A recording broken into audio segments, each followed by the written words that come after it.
Good morning, America. Good afternoon, Europe, Africa, and good evening, Asia and Australasia.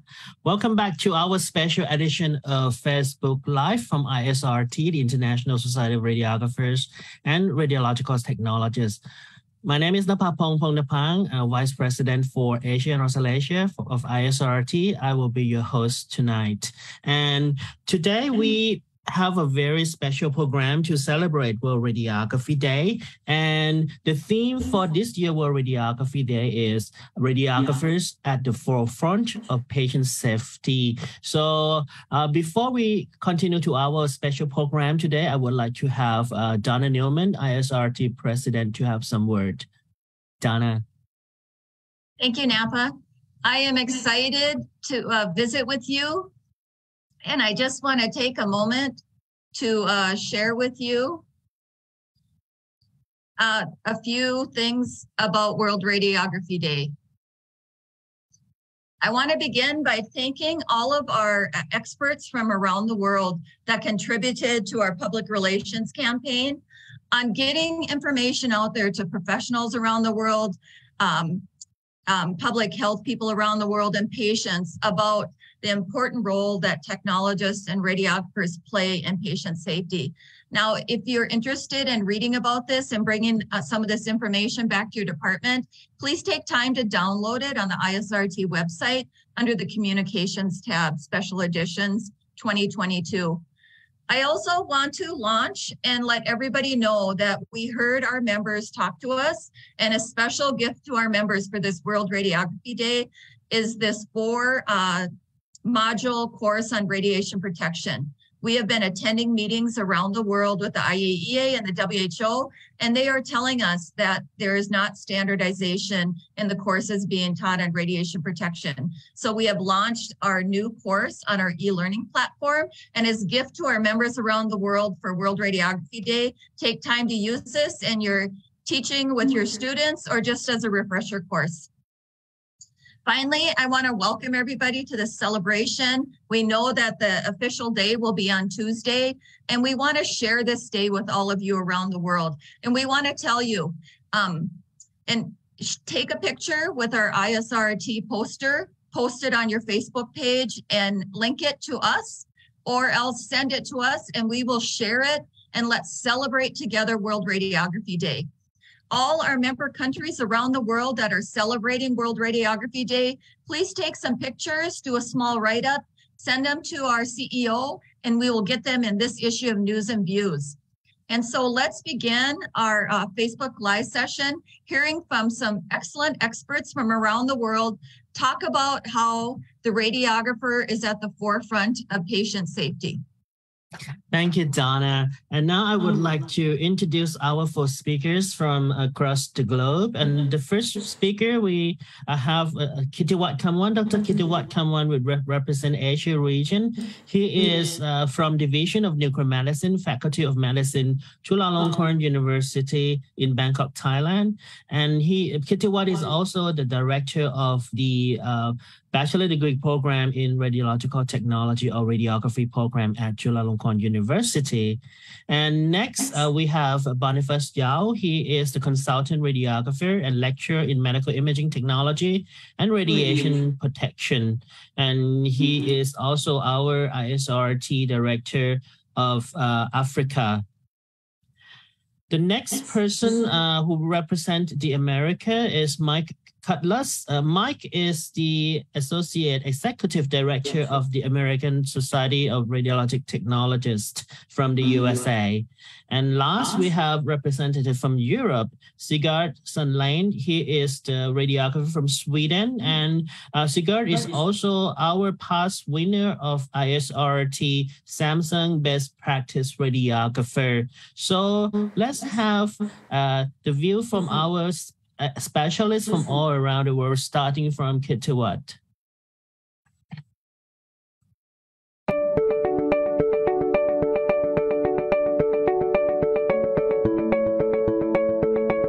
Hi everyone, I am Kittiwat Kamwan from Chulalongkorn University, Thailand.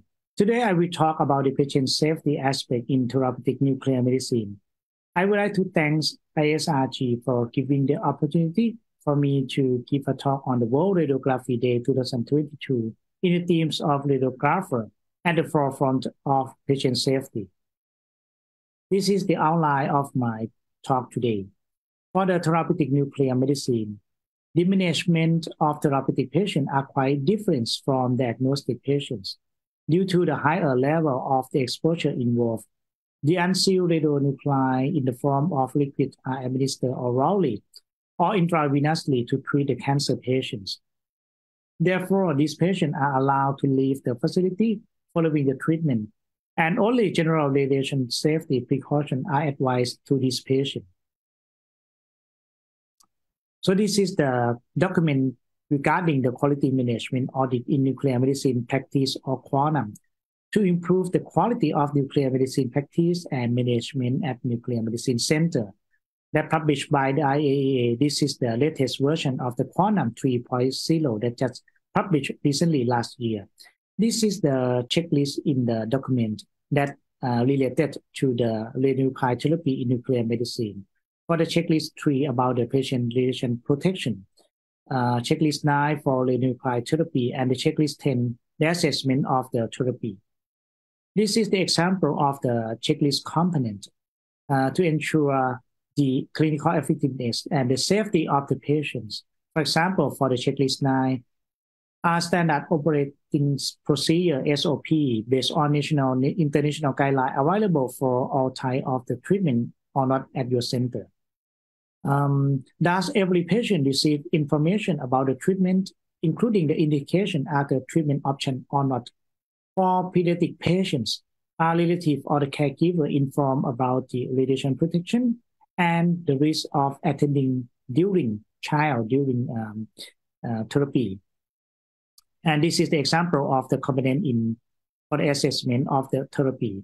For the patient identification, was the correct radiopharmaceutical prescribed or not? Activity measure before administration or not? The policy of the prevention of the misadministration to the patients. Imaging performed when required to check the biodistribution of radiopharmaceutical after the treatment. So this is the example of the component for the checklist according to the quantum to ensure the safety of the patient and the effectiveness of the treatment. What information should get from the patient before administering the radiopharmaceutical? Before the treatment, the patient should be carefully identified following the normal routine. The patient should be interviewed in order to get the necessary information for the safe treatment. And the topic should be included about the pregnancy, breastfeeding, incontinence, nausea, type of work, use of the public transport, and living condition. This information that provided by the patient will determine how the therapy should be administered and what restrictions in the patient's daily life are necessary in order to reduce the exposure to the other people. If it is anticipated that the patient will be unable to perform activity of daily living, confused, become incontinent of urine, have nausea or vomiting, or has other conditions which could complicate the post-treatment management, the nuclear medicine staff should inform and advise to the patients. Laboratory procedure requiring urine or blood specimen should be performed before the treatment is administered in order to evaluate the condition of the patients for the treatment. The oral and written explanation of therapy are useful to help the patient understand the nature of the treatment and any risk to the patient or the other person. The procedure should also be recorded in the patient medical record as well. This is the example of our nuclear medicine physician for the oral and written explanation to the patient before the IRD-131 administered for the thyroid cancer treatment. This is the example of the patient instruction. For the patient instruction, card should be provided to the patient before and after the treatment. And the important point is about the pregnant and breastfeeding for the women. We should notify that if the patient could be pregnant or breastfeeding, the patient should notify the staff before the treatment. And the patient must not become pregnant for at least 6 months after the IRD-131 treatment. This is the very important point. This table shows the recommendation for cessation of the breastfeeding for class R radiopharmaceutical, especially for the treatment. For example, in thyroid cancer by iodine 131, it needs for the counseling, and the cessation for the breastfeeding is as well for these patients. For the criteria of the release consideration after the treatment, for the patient who received the administered activity of iodine 131 greater than 30 millicurie should be hospitalized. And the release criteria from the hospital, when we measure the dose rate at 1 meter, the dose rate should be less than 30 microsievert per hour. The patient who have been administered radiopharmaceutical for the treatment may expose member or the public upon the release. Therefore, the arrangement should be in place to manage the release criteria of the patients, and consideration should be given to the respective flow of the patient and visitor in the facility. And how about the relative and the caregiver after discharge? This is the recommendation from the IAEA. IAEA requires that the effective dose to any comforter or visitor, such as caregiver and family, should be unlikely to exceed 5 millisievert during the period of the treatment. Especially for the children, the level should be less than 1 millisievert. The various national and international discharge guidelines are designed to provide the compliance with this recommendation. And for the theranostic, it is the very important point for the patient safety as well. This is the state-of-the-art treatment in modern nuclear medicine. The patient safety is very important, as I mentioned, due to the patient underwent both of the diagnostic and also radionuclide therapy from the alpha or beta emitter radionuclide. So this is the example of the lutetium-177 PSMA treatment. This is for the first patient in Thailand for the metastatic prostate cancer patient at King Chulalongkorn Memorial Hospital. So in order to ensure the safety for the patient after the treatment and before the treatment, we need to have a team like nuclear medicine physician, the nurse, technologists, and relevant people to involve in the treatment. And according to the concept of the theranostic, we see what we treat and then we treat what we see. And we would say that theranostic, this is the precision oncology. So the patient safety is very important for this concept. And sometimes the lutetium-177 could uptake in the normal organ due to the physiological uptake, such as in lacrimal gland, salivary gland, liver, spleen, small intestines, colon, and kidney. And this is the mask that used for the patients after the treatment, for the co-pack that used about half an hour after the treatment, in order to mitigate the high uptake for the lutetium-177, even though the iodine 131 at the salivary gland of the patients, in order this could be improve the quality of life of the patients. And due to the increasing the number of the treatment in theranostic, so dosimetry is really important as well. So this is the step for the dosimetry calculation in radionuclide therapy.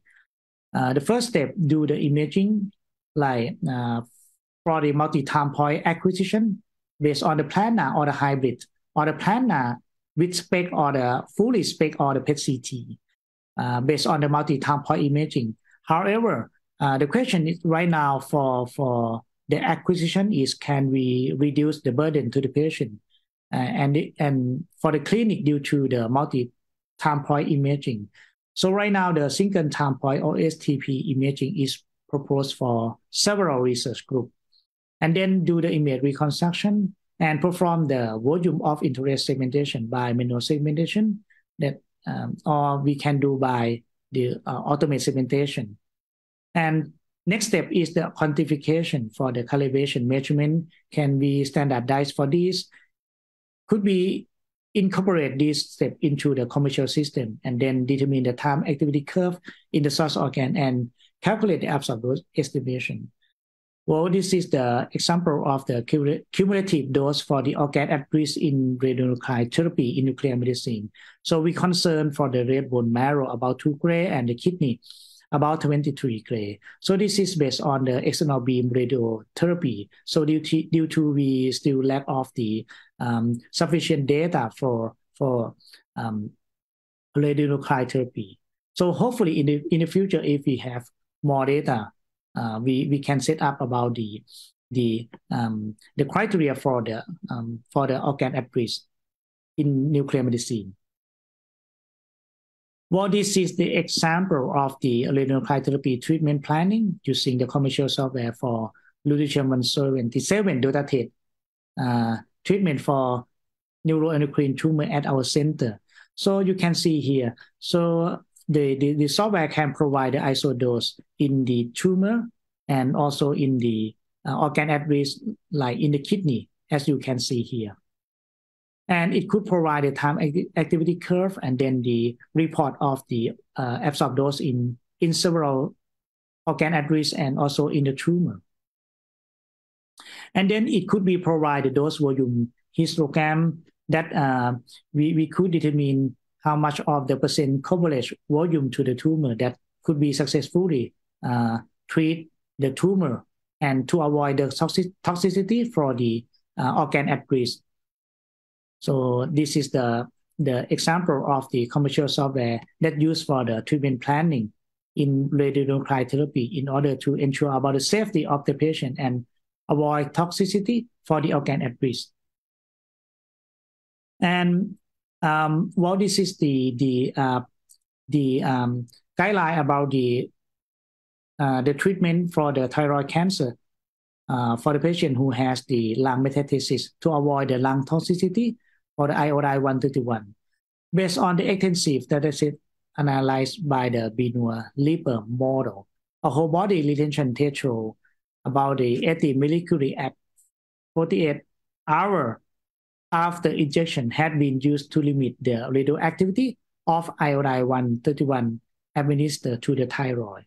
So for those who are interested about this, so you can go to this publication. So this is really important to avoid the lung toxicity for the patient, as I mentioned. And then this is another publication regarding the utility of radioiodine whole body retention at 48 hours after injection for the thyroid cancer. So this is they have the table to recommend about the whole body retention, so that you should increase or reduce the activity of iodine-131 for the treatment. And the patient safety for the pediatric in nuclear medicine is very important point as well. So in order to reduce the risk from the sedation and reduce the fear for the scanner, this is the example of our project at King Chulalongkorn Memorial Hospital. This is the Kid Can Do project. This is the pilot project dedicated for the pediatric patient during the nuclear medicine examination. So after we run this project, so we could reduce the risk to the pediatric patient from the sedation due to the cooperation from the pediatric patients, reduce the fear for the scanner of the pediatric patient, reduce the radiation risk from the repeat scan or the examination. Well, for those who are interested about the patient safety in nuclear medicine, so you can go through the publication from the IAEA for the listed tissue. Luckily, I have a chance to share my experience in the patient safety in nuclear medicine in this ISRT publication as well. In summary, nuclear medicine technologies play an important role influence on the improving patient safety and the frontline caregiver to raise the concern regarding the patient safety culture. When nuclear medicine procedures are performed correctly and appropriate patients, the benefit of the procedure very far outweighs the potential risk.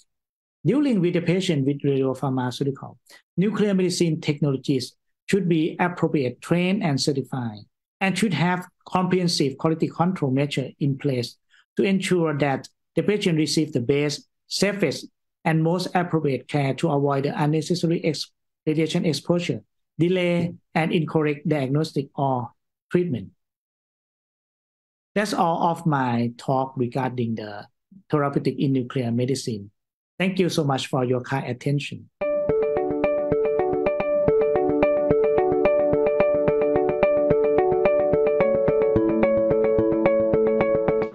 Hello, ladies and gentlemen. I'm Boniface Yao, the Regional Director Africa of the International Society of Radiographers and Radiological Technologists, Isrrt. And I'm participating in this World Radiography Day Isrrt Facebook Live session, to present on the strengthening of medical imaging in the regional strategy of universal health coverage. This is a WHO African region project on the place of medical imaging in the strategy of health in our region. We're going to deal with 5 points coming from the background to set the scene, and then we talk about universal health coverage, and then the place of medical imaging in health services, and then we will come to the WHO project itself, and then finally the role of Isrrt in this project.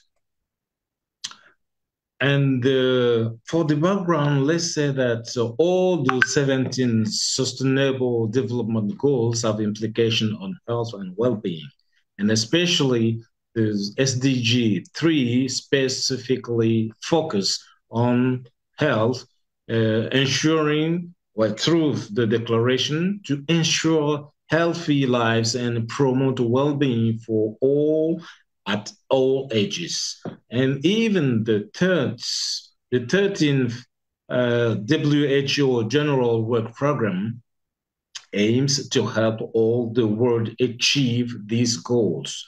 And that's why it has been set 3 targets by 2023 that are 1 million more benefit from universal health coverage, 1 million more people are protected from health emergencies, and 1 billion more enjoying better health and well-being. And all the United Nations member states have agreed to try this so as to achieve the universal health coverage by 2030 as part of the SDG.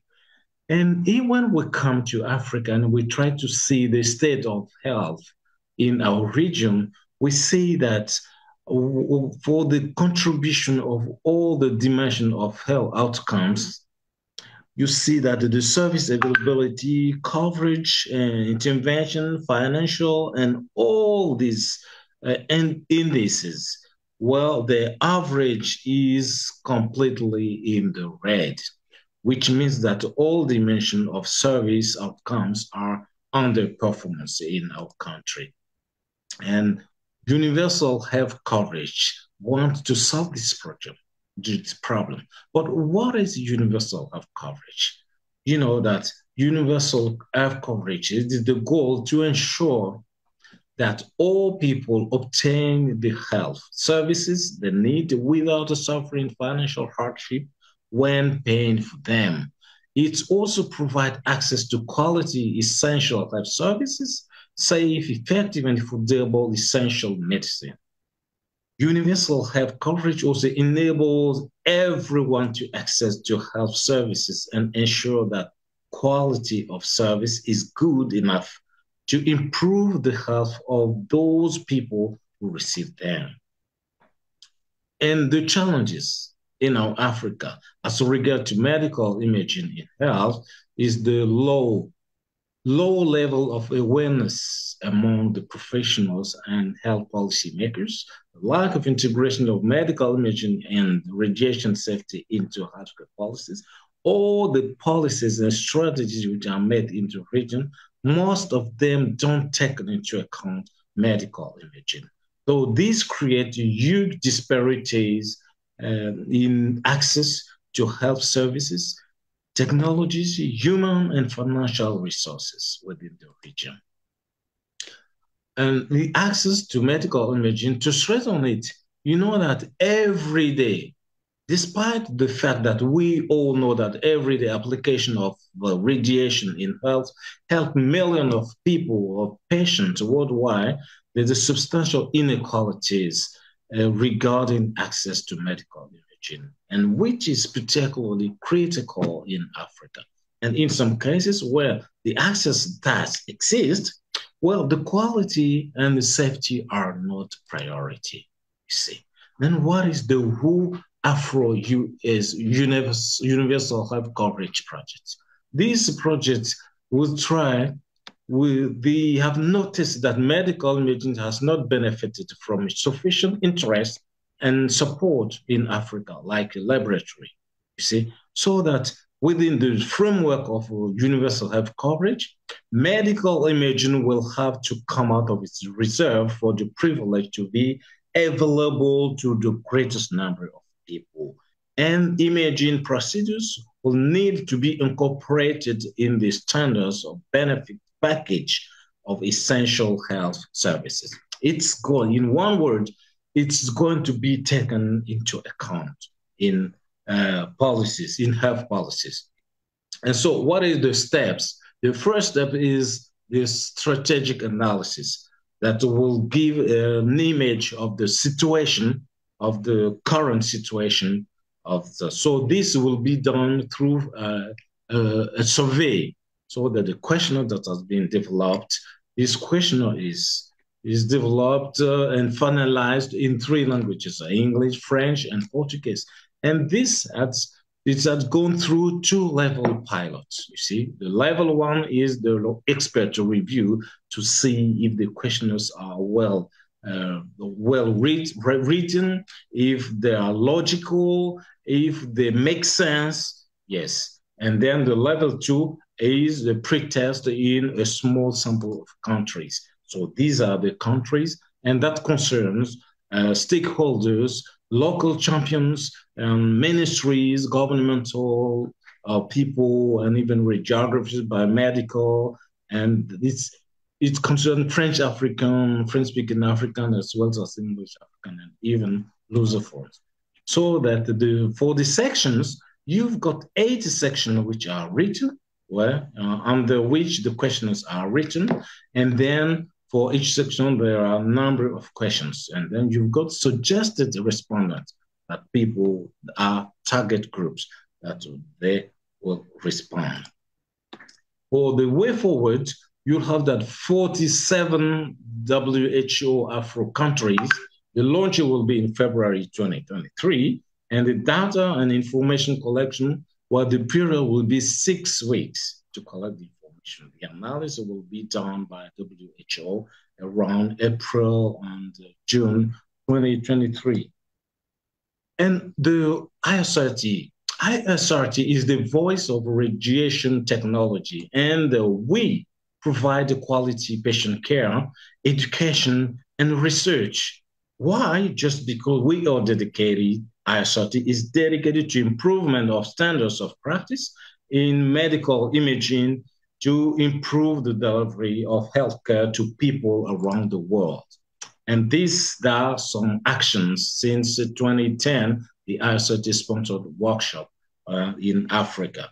See, these are really conferences or congresses that will be in Cameroon, in Cote d'Ivoire, in Kenya, in Togo, in Nigeria, in Rwanda, in Kinshasa, and so on.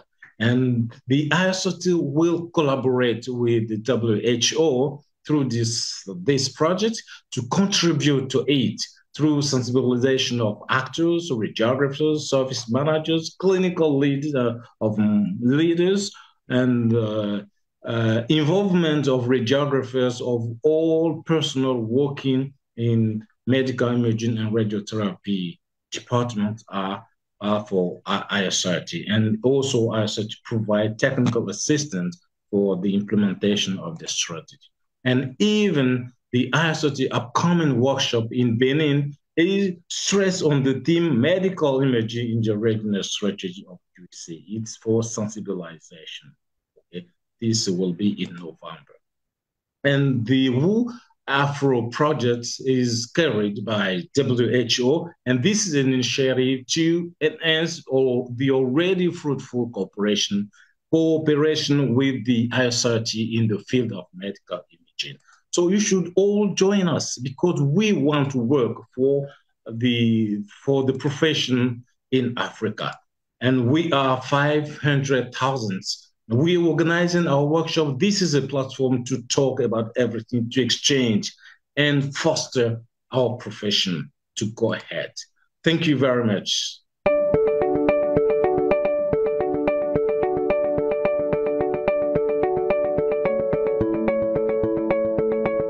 Hello, I am Mike Cudlis from the American Society of Radiologic Technologists, and it's a pleasure to be here with you today. It's always an honor to be able to participate in an ISRT event. Today we'll be discussing remote scanning and patient safety.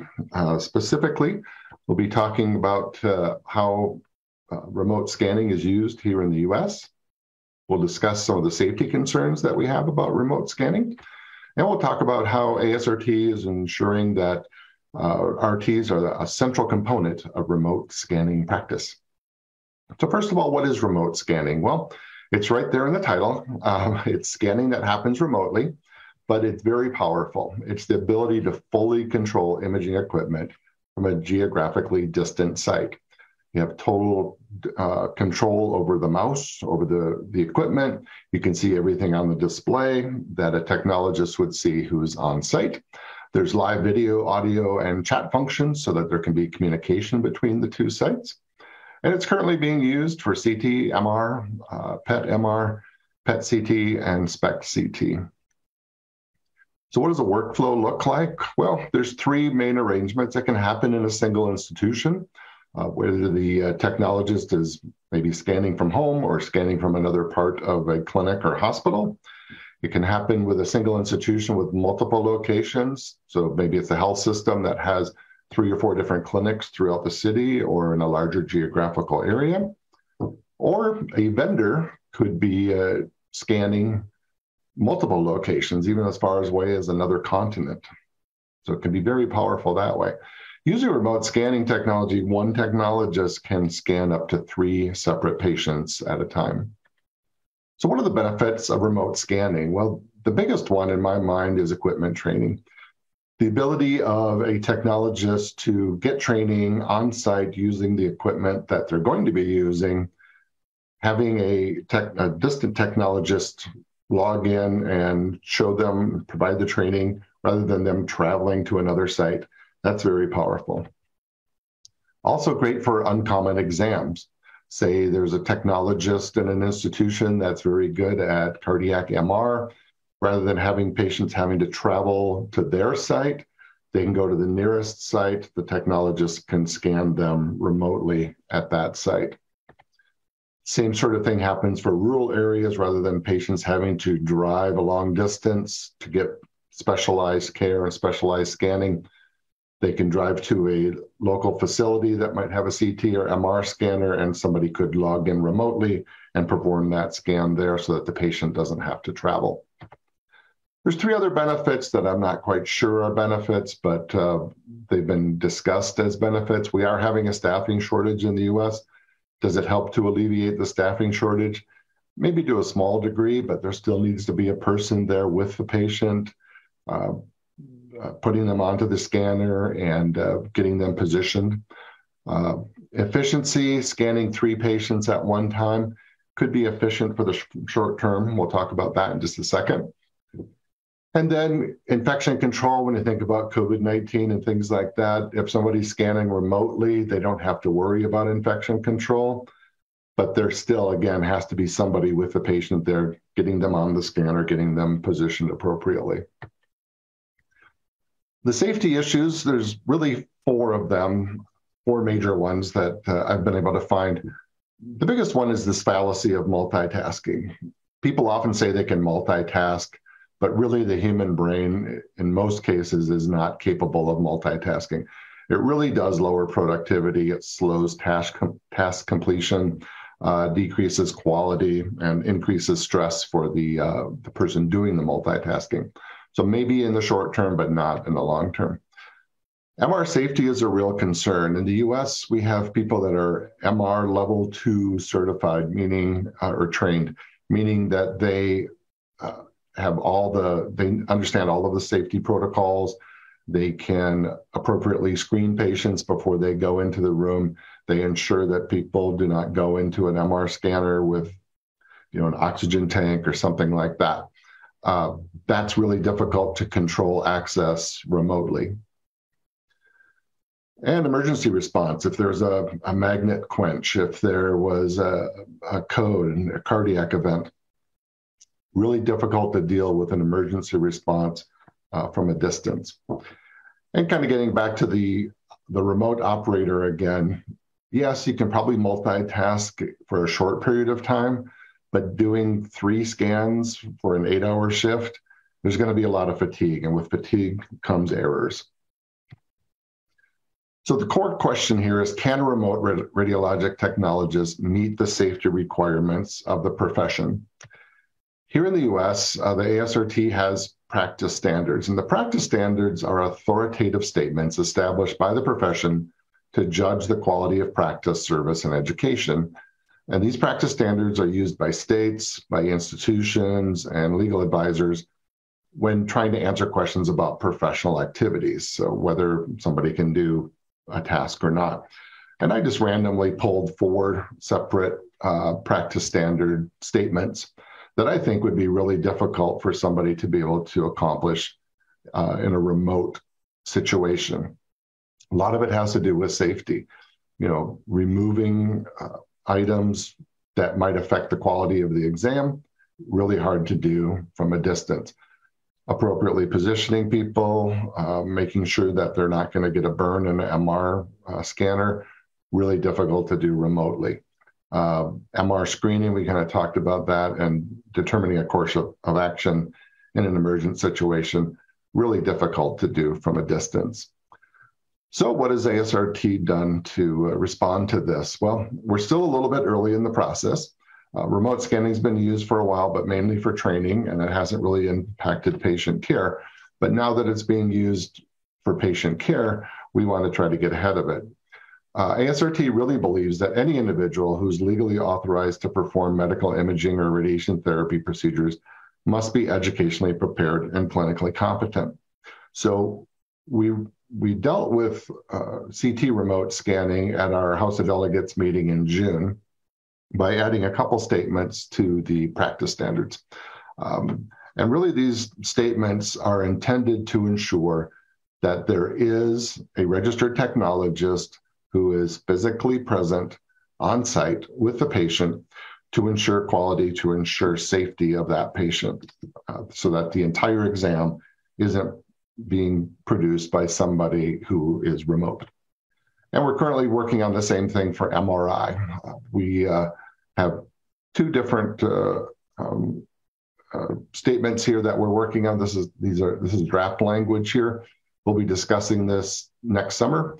And again, it's to verify that not just a registered technologist in this case, but a technologist with that level 2 personnel training, somebody who's trained specifically in MR safety, is present there with the patient, is appropriately screening people, appropriately screening the patient before they enter the room.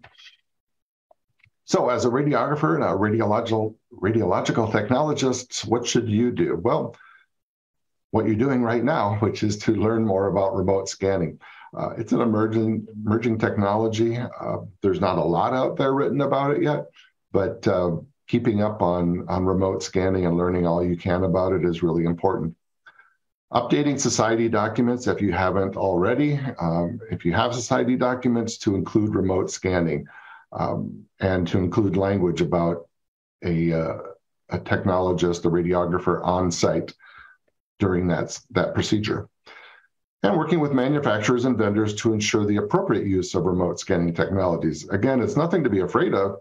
it's a very powerful tool and there's a lot of benefits to it. So working with the vendors to make sure that it's being used appropriately.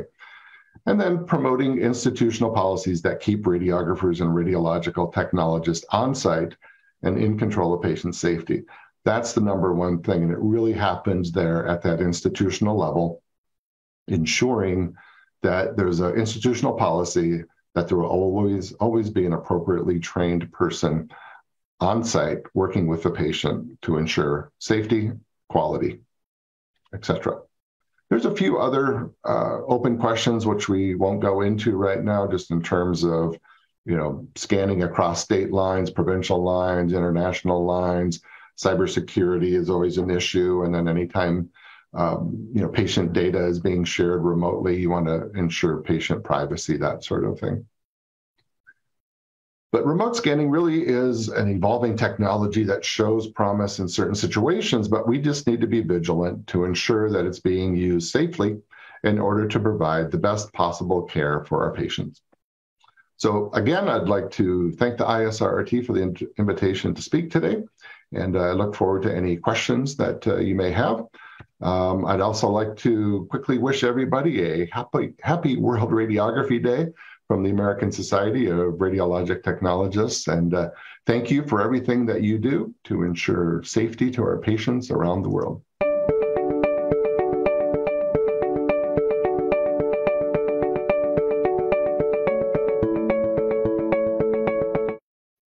Hello.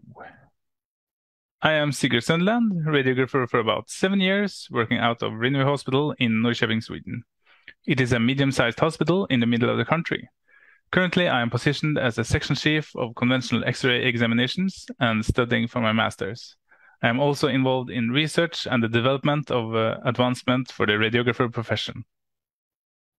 This session concerns patient safety and how we as radiographers not only are the one who examines patients, but we also have a responsibility to keep our patients both safe physically and mentally during the course of their short visit to the radiology department. Our patients face a plethora of risks when they enter our department, and it is our job to minimize these risks. Moving a laying patient between bed and examination table, injecting contrast medium, setting needles, giving pharmaceuticals, reducing radiation dose as much as possible, moving heavy machinery around patients, and providing the right amount of information to these patients. These are only some of the tasks we as radiographers are supposed to perform each day, and all of these tasks contain potential risk to the patient. In Sweden, we are responsible for the patient throughout the examination process, from the moment the patient walks into our lab and to the second he or she leaves the premises. This is called the peri-radiographic process, which contains both care of the patient and care of the technical aspects of the examination. In Scandinavian countries, our education spans over 3 years and includes a sizable amount of patient care, both practically and theoretically. Because of this, we are provided with a lot of experience and comprehension of patient safety. The Swedish competency description for registered radiographers states in the field of quality and patient safety that we are bound to keep our patient information secret and safe from outside the clinic. We should initiate the work with improving routines for image quality and patient safety. We need to quality control the imaging equipment. We need to do risk assessments for the situations where a patient could be hurt or compromised. We also need to document and handle every situation of a patient incident and do patient safety analysis to ensure the minimizing of patient incidents. Documenting and reporting patients' incidents are an important part of a radiographer's day in most hospitals in Scandinavian countries. Reports like these are called synergies. These reports are never to point blame at any one person, rather it's to shed a light over potential systematic problems that could pose a risk to the patients in the future. Anyone can write reports in the hospital setting, and each clinic has a person who analyzes every synergy that comes through the system. Close care is growing in Sweden, which also could increase patient safety in many Swedish counties. Many elderly patients are experiencing long waiting times at the emergency room and health centers, which could lead to different types of risk. For very old patients, a prolonged visit to the ER could lead to infections, cognitive difficulties, and anxiety. The close care concept aims to give the patients the care he or she needs based on their condition. For those not fit to travel or fit to wait long periods of time, a visit to the patient's home is a valid requisite.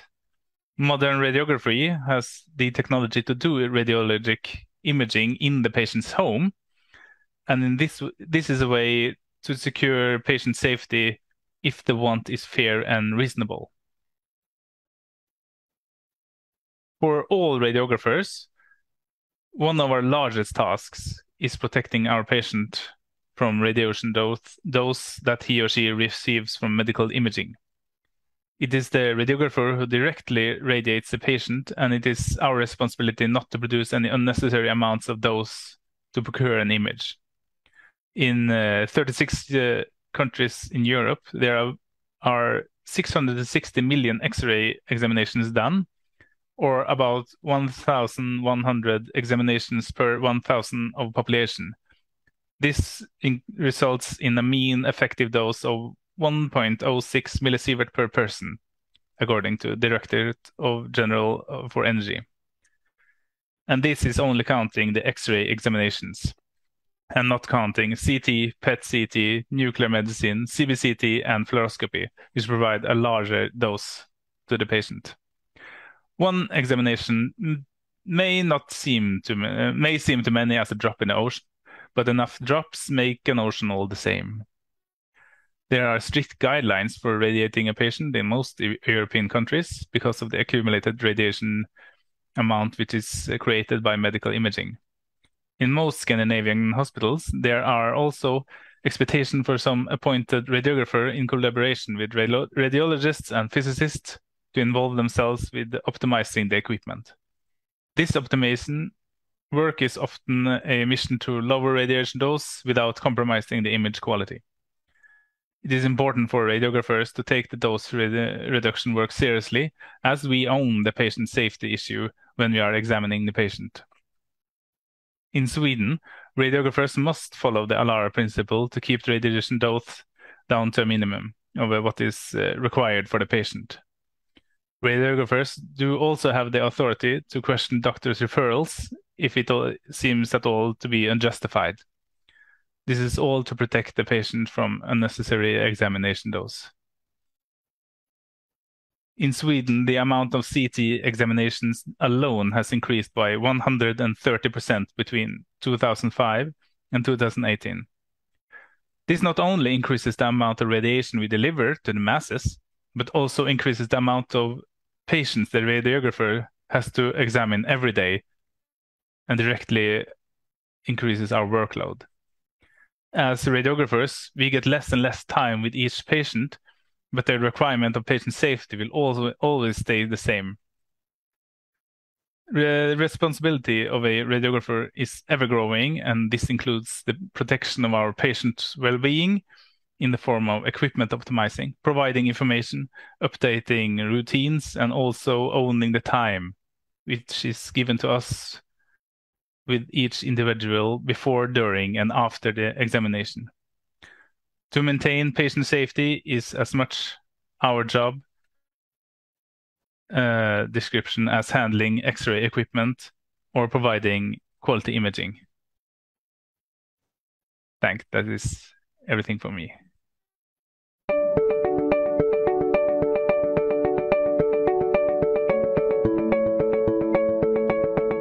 Thank you all speakers. This is very, very interesting session that we had today. And thanks Mike, Kitiwat, Sigurd, and Boniface. If the audience has any questions, please feel free to post on the chat box so that I can refer your question to the speakers for today. And I think Donna got some technical difficulties, so she cannot join us at the moment. I will just go ahead and then get those questions that the audience posed to the speaker stand. The first question goes to Kitiwat. One question from the audience was do you have the software for calculating the patient dose at the moment for your therapeutic nuclear medicine at your center? Yes, right, exactly. That's a good question. So at our center, we have this kind of the software for the treatment planning. So it means in each of case, especially for the theranostic like lutetium-177, we use this software for the routine service in our clinical service. Yes. Oh, okay. Very interesting. And what is really the role of nuclear medicine technologists in your center in terms of patient safety? Because we are the one who treat the patient or examine the patient. So what is your routine for the technologists in your center to do as the forefront of patient safety in nuclear medicine?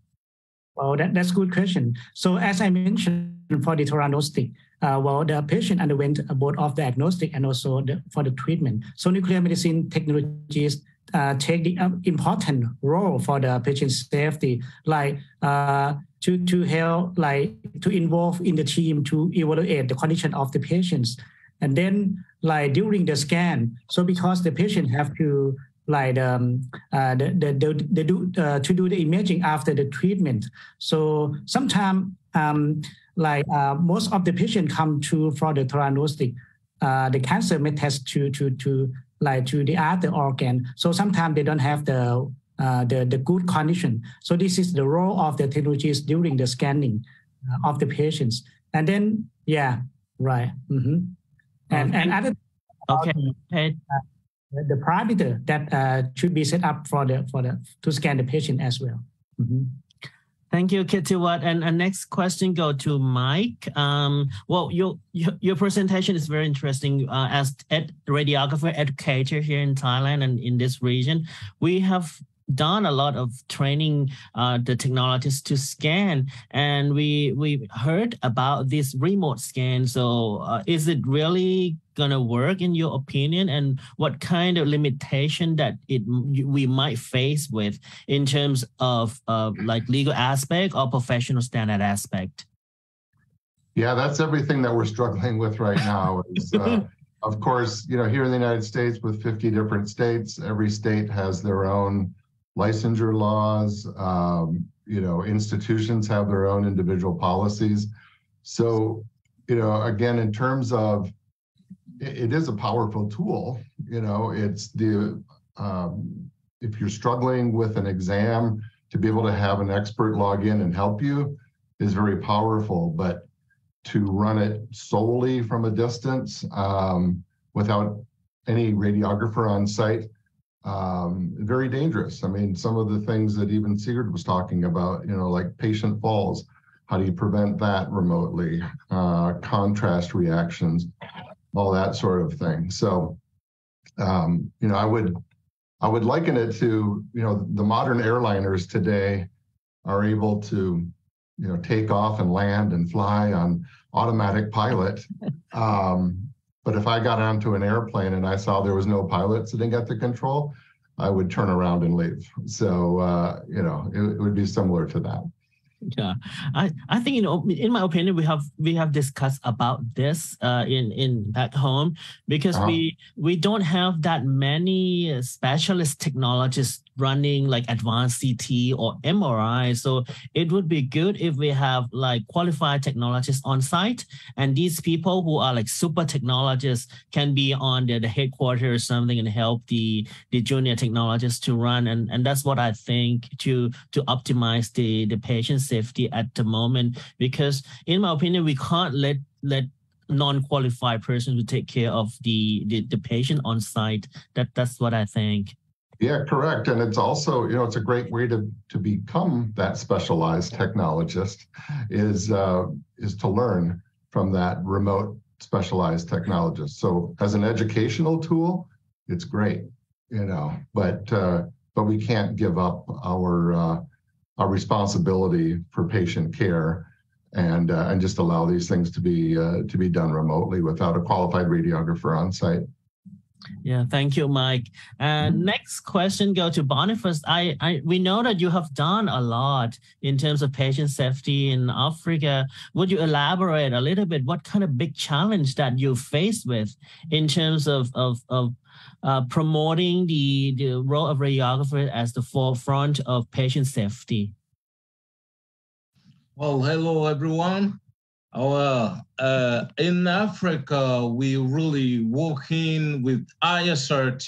Isrrt is really working in the field of education and professional practice. So we organizing every year at least 3 workshops for capacity building workshops, and then even in conferences, in security. That will be in medical, or how to say, radiation protection. And we also working with the WHO, providing technical assistance to integrate the medical imaging in the strategy of universal health coverage. Because generally what we have noticed is that in the policies, national policies of health, well, there's not medical imaging. It's not taken into account like laboratory sciences. So that the two, since last year, we're really working closely with WHO to improve that in the region. And all the radiographers are really sensibilized. They're really involved in the process. And that's what we're doing here. All right. Thank you, Boniface. We will get back to you later if we get another question.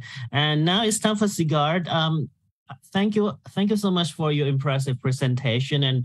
And what we heard was about the role of radiographers in terms of justification. So how can you radiographer deal with justification on the requested imaging? I know that things can be complicated, like in general radiography, in CT and things. So how would you deal with this in your practice? Yeah, especially in child imaging. If a child comes in with unclear pain and you get referrals for the whole arm and a whole leg for about 25 images, most of us would call the referral doctor and say that this is not justified. He should get another doctor, not the doctor to look at them, and or explain how many images those examination contain, because most referring doctors, they don't know too much about medical imaging, so they just order, but they don't know about radiation protection or imaging, how many images this needs, if those images are needed even. So we would, in extreme cases, we would just take the images that we think is needed, or contact the doctor directly. Okay. So in general, would those referral physicians listen to us? In many cases, yeah, I think so. Some cases they stand their ground, but we could always get backing for a radiologist. Okay, that's a good way, and this is proof that we really are the forefront for patient safety, because justification is like the gatekeeper for the standard of practice. So. Yeah.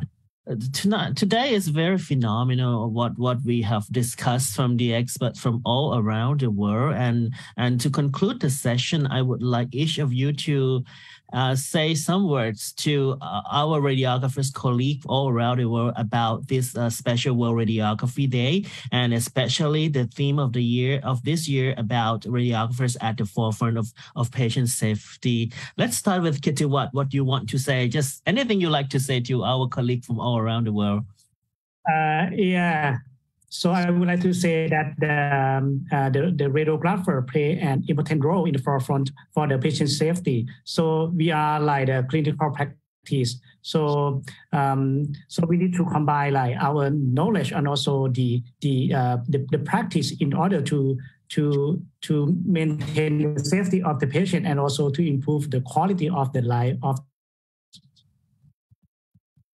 Oh, that's great. And Mike, now it's your turn. Yeah, well, first of all, I just want to say thank you to everybody for being a radiographer, for being a radiological technologist, and for everything that you do to help our patients around the world. Things like this are really inspiring when we get an international audience together to know that everybody's working together for the safety of our patients. And it's not just radiation safety. Safety is a much larger word. It's medication safety and preventing patient falls and everything. So thanks for everything you do to promote patient safety around the world. Thank you, Mike. And now Boniface, it's your turn. Okay, thank you. I will just tell you, radiographers in Africa, that Isrrt provides quality patient care and then security. And that's why we provide education, good education to develop their skills. And we all have to show commitment and then get involvement of the work we do. And that's how we can bring Africa to the world. Thank you very much. Thank you, Boniface, and thanks a lot for the work you have done during the past years. And I know that you will keep doing the good work in the future for our profession and our patients. And now it's your turn, Isrrt. Thank you. I just want to remind every radiographer how important the occupation is and how many lives we save or help save daily. Many of us just do our job mostly and maybe not think about it, but it is an extremely important occupation, and we really are saving lives. So I would thank every radiographer out there. Thank you. And it's time to conclude. And on behalf of Donna Newman, our president, and the board of management of Isrrt, I would like to wish all radiographers and radiological technologists happy World Radiography Day. And I'm sure that we all going to keep doing our best to take care of our patient, especially this year we have a theme of radiographers at the forefront of patient safety. So we need to prove to the world that we do care for our patients. And again, thanks a lot for all the speakers from all around the world, Kitiwat, Mike, Boniface, and Isrrt. And on November 8th, which is the World Radiography Day, we do hope that all radiographers and technologists from all around the world would share the photo of the activities that you celebrate our special day together and send to our CEO so that we can post on our Facebook page and also our website. And again, thanks a lot for everyone and have a nice day. Goodbye. Goodbye. Bye. Thank you. Thank you.